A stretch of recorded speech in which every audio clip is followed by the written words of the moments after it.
अस्सलाम वालेकुम। मैं इस वक्त सिर्फ 14 वर्ष की थी। माँ बाप और भाई की प्यारी कभी गम का मुंह ना देखा था। ये जानती भी ना थी कि वो दुख जो दिल को अपनी मुट्ठी में लेकर तोड़ डालता है कैसा होता है। इन दिनों मुझे शादी की तकरीबात में जाने का बहुत शौक़ था। जब मेरी चचाज़ाद बहन की शादी हो रही थी तो मैंने इस तकरीब में शिरकत करने के लिए खूब तैयारी की थी। अपने जोड़े को इतना गोटे किनारी से सजा लिया कि जैसे अरूसी जोड़ा दुल्हन ने नहीं मैंने पहनना हो। मुझे याद है मेरा दुपट्टा चमकीले सितारों से बड़ा हुआ था और जब नूर आलम की शादी के रोज़ इसको पहना तो इसका बोझ उठा ना सकती थी। नौउम्र बच्चियां तो हर सूरत दुल्हन का कुर्ब चाहती हैं, इसके पहलू से लग कर बैठती हैं। मुझे भी औरतों ने कहा भीड़ भाड़ छोड़ो, दुल्हन के दस्तक लेने कुछ बुजुर्ग अंदर आ रहे हैं। मगर मैं ना उठी।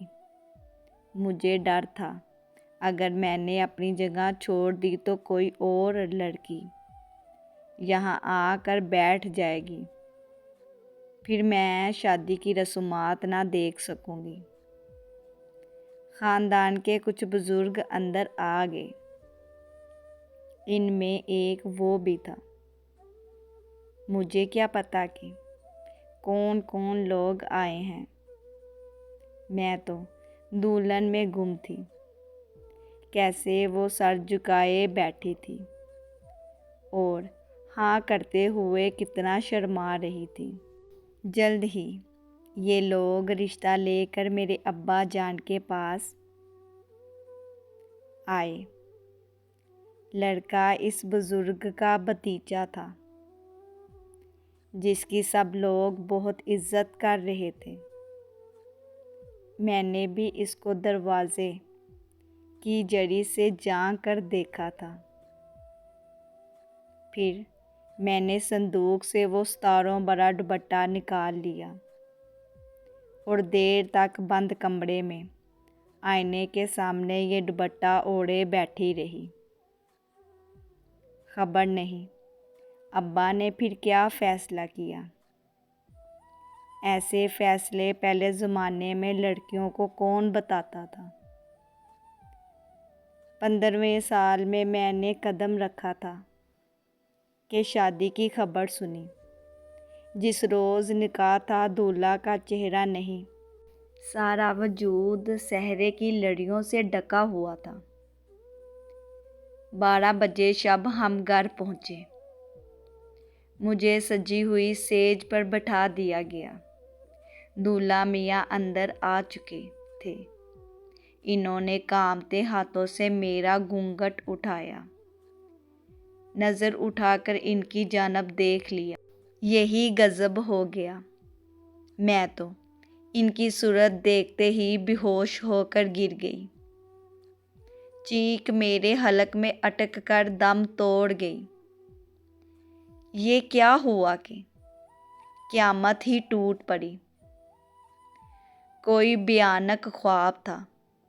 ये वो नीली आंखों वाला सुजीला गबरू तो ना था।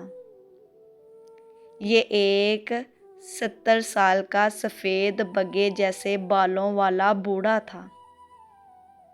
मेरी नज़रों में ऐसा अंधेरा छाया कि फिर मुझे खबर ना रही कब सुबह हुई।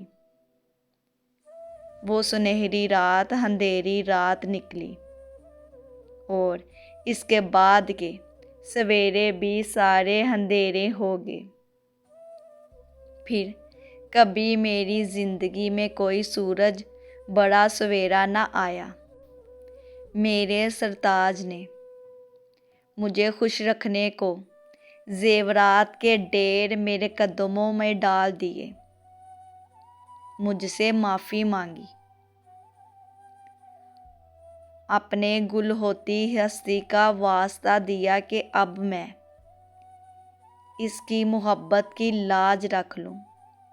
इसने बताया, जब मैं नूर आलम के निकाह के वक्त बतौर गवाह आया था, तुम दुल्हन के पहलू में बैठी कोई नन्ही मुन्नी सी परियों की शहजादी लग रही थी। सितारों भरा दुपट्टा ओढ़े तो मुझे बहुत प्यारी लगी कि मुझे महसूस हुआ अगर तुम मुझको हासिल ना हो सकी तो मेरा दम घट जाएगा और मैं मर जाऊंगा। तुम्हारा रिश्ता हासिल करना मुमकिन था। मैं इलाके का सरदार था, इसलिए मेरे लिए कोई मुश्किल काम नहीं था, लेकिन खुदा ने मेरी मदद की और तुम्हारे मजबूर बाप की मजबूरी मेरे काम आ गई। देखो, दिल की दुनिया बड़ी निराली होती है।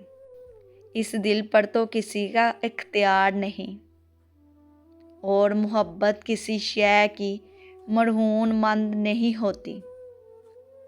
मेरा कसूर सिर्फ मोहब्बत है, इसलिए मुझको माफ़ कर दो। बूढ़े सरताज ने मेरे पैर पकड़ लिए। मेरे दादा की उम्र का शख्स मेरे सामने बैठा मुझसे माफ़ी तलब कर रहा था। मैं मशरकी औरत थी। हालात और ज़िंदगी से समझौता कर लिया। मेरी शादी के बाद वो बामुश्किल 3 साल जी सके और मैं 15 बरस की दुल्हन 18वें बरस में ही बेवा हो गई। इद्दत के बाद मैंने मैके जाना चाहा। अब्बा भी यही चाहते थे, मगर जिस कौम से हम ताल्लुक़ रखते थे, काश मैं इसका नाम भी आपको बता सकती कि ना यहाँ तलाक मुमकिन है और ना बेवा वापस मैके जा सकती है, क्योंकि एक बार ब्याह हो जाए तो फिर वो मैके की नहीं ससुराल की इज़्ज़त होती है। मेरे शोहर के जवान बेटों ने बंदूक तान ली। कह दिया, अब तुम हमारी माँ हो, हमारी और हमारे बाप की इज़्ज़त हो। दूसरी शादी का तसव्वुर दिल से निकाल दो। इस घर से जिस रोज़ बाहर कदम रखोगी, वो दिन तुम्हारी ज़िंदगी का आखिरी दिन होगा।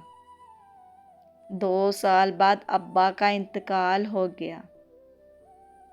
मैके में माँ बाप का तो आसरा होता है। माँ भी चल बसी तो भैया भाभी के प्यार में गुम हो गए और मुझे भूल बैठे। जब मैका ही बाकी ना रहा तो ससुराल के पिंजरे से कैसे निकलती। आज बेवा हुए मुझे 40 बरस बीत गए हैं। लगता है ज़िंदगी सुनसान जंगल है। यहाँ हर वक्त तन्हाई के सांप साएं साएं करते रहते हैं। अब मैं इस राज से पर्दा उठाती हूँ कि कैसे मेरी शादी कबीले के उमर रसीदा सरदार से हो गई, जबकि रिश्ता इनके रिश्तेदार लेना चाहते थे। इकबाल खान का रिश्ता आया तो कबायली रवायात के मुताबिक वालिद साहब रिश्ता तय करने से पहले सरदार साहब के पास गए और बताया कि आपके रिश्तेदारों में से फलां अपने बेटे इकबाल खान के लिए रिश्ता तलब करने आए थे। इसके जवाब में सरदार ने पूछा, गोशा खान, पहले ये बताओ, तुम्हारे लड़के से मुतल्लिक कत्ल का जो तनाज़ा असगर खान के साथ चल रहा है, इसमें सुलह की कोशिश का क्या बना? सरदार खान, मैंने बहुत कोशिश की और रकम की भी पेशकश की है, लेकिन वो रज़ानामे पर मुत्तफिक नहीं। कहते हैं कि खून का बदला खून से लेंगे। मेरे बड़े भाई का ये केस सरदार के सामने पेश था और अभी फैसला होना बाकी था। सरदार, क्या आप फरीक मुखालफ को राज़ानामा पर आमादा कर लेंगे? वालिद ने मुद्दा बयान कर दिया। ये बहुत मुश्किल है। ऐसे मामले में जबर से नहीं, तदबीर से काम लिया जाता है। ताहम अगर तुम अपनी लड़की मेरे निकाह में दे दो तो मैं तुम्हारा ये मसला हल कर दूंगा। वो कैसे मेरे सरदार? ये तुम मुझ पर छोड़ दो। बेटे की ज़िंदगी बचाना चाहते हो तो मेरी बात मान लो, वरना कबीले के कानून को तुम जानते हो। मैं कानून तब्दील करने के मामले में बेबस हूँ। हाँ, अगर मैंने मुसाहलत पर मकतूल के बाप से बात कर ली तो शायद वो लिहाज की वजह से मेरे कहने को रद्द ना करें। मैं ऐसा करूँगा ताकि तुम्हारे बेटे की गर्दन लेने की बजाय वो तवान कबूल कर लें, और ये मुँह मांगा तवान इनकी तरफ से इतनी ज़्यादा रकम भी हो सकती है कि जिसको तुम अदा ना कर सकोगे। ये रकम भी मुझको ही अदा करना पड़ेगी, लेकिन याद रहे इस मामले की किसी को कानो कान खबर ना हो। सच कहते हैं कि बढ़ापे का इश्क बहुत खतरनाक होता है, मगर इश्क भी एक मुँह ज़ोर शय है। ये आदमी को तबाह कर सकता है, आदमी इसको ज़ेर नहीं कर सकता। ये मामला था जो वालिद साहब ने अपने और सरदार के बीच रखा। तवान की रकम सरदार ने खुद अदा करके मकदूल के विरसा को जान बख्शी पर आमादा कर लिया। ये सौदा अपने बेटे की ज़िंदगी बचाने के लिए किया। यहाँ बहनें और बेटियाँ अपने भाइयों और बाप की खातिर बदले में कुर्बान हो जाती हैं। काले पहाड़ों में पैदा होने वाली लड़कियों के लिए ये कोई ताज्जुब बड़ा वाक़या नहीं है। हम ऊंचे चट्टानों के बासी के, जिनकी दुनिया सबसे अलग होती है, यहाँ औरतें भेड़ बकरियों के जैसी मलकियत होती है। मालिक की मर्ज़ी जिसके साथ बांध दे, हमको उफ करने की इजाज़त नहीं। सदियों के कानून आज नहीं बदले। आज भी यहाँ के रहने वालों के दिल पत्थर जैसे सख्त और स्याह हैं। ऐ काश मैं अपने इलाके का नाम बता सकती। अगर आपको मेरी ये वीडियो पसंद आए तो इसे लाइक और शेयर ज़रूर कीजिएगा। खुदाया औरतों की इज़्ज़त करे।